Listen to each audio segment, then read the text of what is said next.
Hi, my friends. Hopefully, you are staying safe and cozy at your house. I'm still at school. I'm about to leave.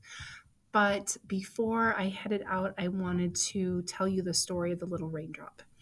And so, everybody that was here today made a little raindrops journey. And it's going to look something like this. Okay. Has a little raindrop right here. And so it was the perfect time, especially with the storm rolling in today. And the winds are just starting to howl here at school. And so, yeah, we're getting ready for this big storm that's coming through. But I wanted to share this with you.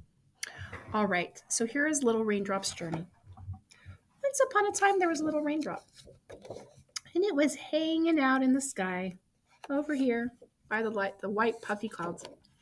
And that raindrop, it was happy up there.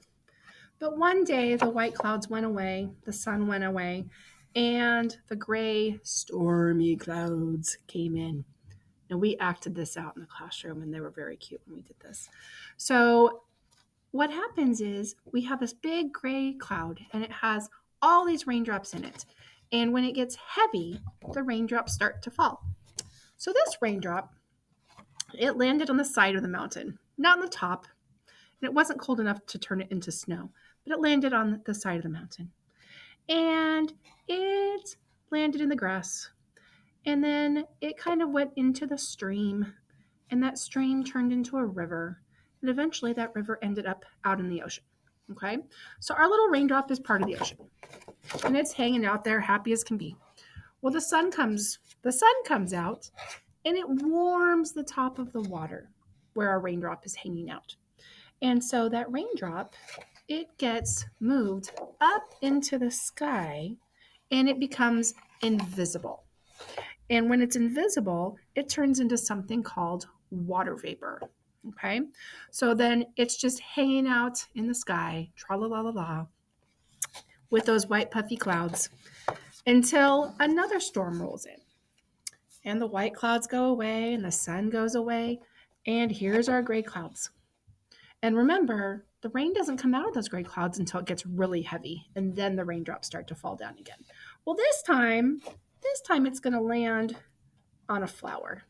And when it lands on the flower, it's going to land on the petals, and it's going to help that flower grow because it's going to travel down the stem and into the roots, and it's going to give the flowers the food that it needs in order to grow big and strong. And then eventually that water will get warmed by the sun. It will come back up into the air and become water vapor. And I told you today that I would tell you that really big word that's probably almost as long as Mrs. Lutenheiser. And it's called evaporation. And evaporation is how that raindrop comes from up from the ground and back up into the sky where it turns invisible. Okay.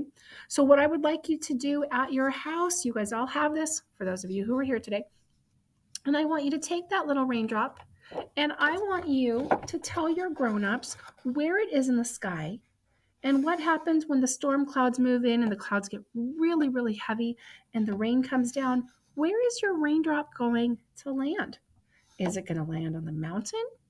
Is it going to be in a place that's really, really cold and end up on top of the mountain and turn into a solid like snow? Because then, again, you'd have to wait for the sun to come out.